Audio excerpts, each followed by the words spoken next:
It is time I make a video on the, what's the name, DTGC 001-1 controller, or dual shock duplicates. Basically, that's what they are. Okay, I have not tested it on PC. Sorry, I have only tested it on PC, not on PlayStation. I don't have that. There are many knockoffs like this. Okay, so I am only going to talk about this particular one that I have linked on the page. Okay, this is the one I am talking about, because a lot of things change. Okay, it costed me about $23, and if you buy it like three at a once, three, yeah, I wrote it here, then it will be $15 each. Okay, so 15 to $20, that's the pricing, that's the cost. And before we move on, there will be better controllers than this. Okay, so like the Games Nova Lite T4, very close to this price, a bit more expensive, far better than this. BSPG6, it's about to be delivered.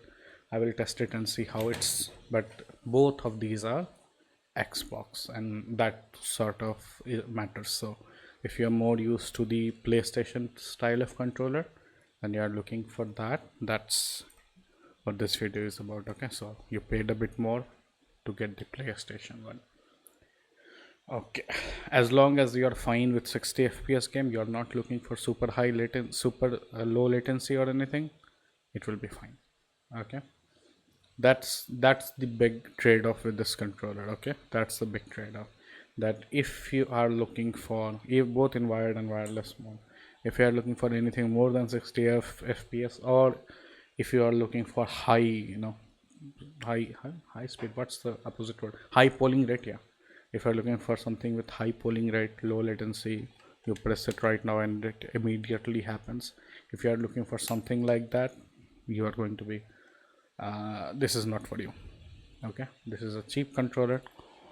Okay, this is a cheap controller, and that's the main con. Okay, the other are slightly smaller con. You cannot connect it to multiple devices. If you want to connect it to something else, you will have to repair it, and it won't connect to the earlier device. So okay, this is where it differs from the original PS4 controller, which can be connected to more than one devices.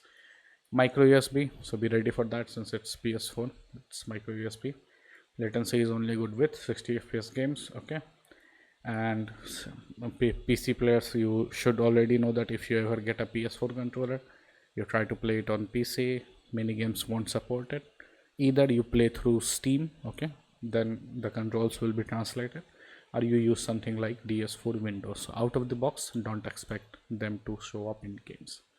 Okay, and oh yeah, if you use Steam something for this controller, make sure to change the layer to Xbox One, otherwise the analog converts into digital. Anyways, now let's talk about the good things. Good thing is gyroscope is really great. Okay, I actually made 2 videos just on gyroscopes. Okay, gyroscope is really great. Who cares about gyroscope? People who play Just Dance. Okay, so for or any switch motion games, or any,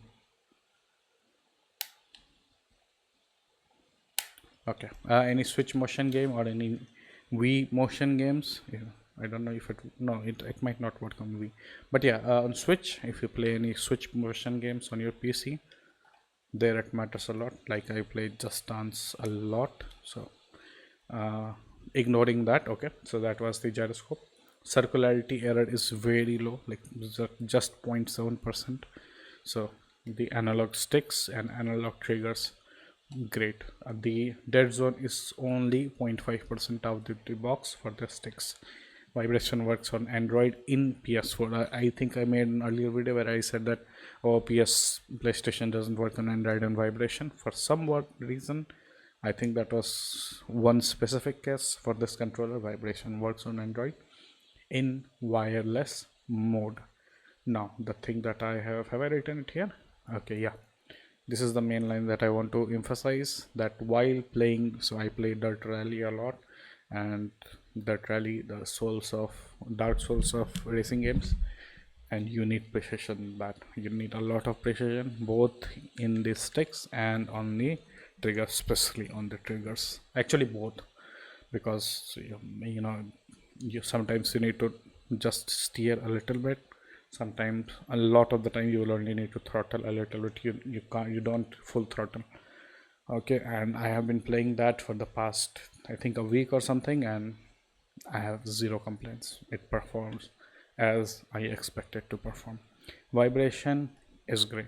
You know, it's not the best, but considering the $20 price, it's pretty great for that price. Okay, battery last as we expect for a few hours. I think 5 or 6 hours. With the in dirt rally, vibration is mostly always on. So in that worst case, it lasts for like 3 or 4 hours. But uh, yeah, I guess, yeah, if you use any other game, I think it will last a long time. But yeah, 4 or 5 hours. So that's the controller. And yeah, if you are looking for PlayStation, if you are looking for something that does not need a dongle to connect, so connects via Bluetooth only, and you are fine with low latency, I think the analog stick on this, the analog trigger on this, and the gyroscope will just blow your mind. Okay, so yes, it is recommended, given you want PS4, you want the PlayStation style, and you don't mind a bit lower latency. Okay, see you guys next time.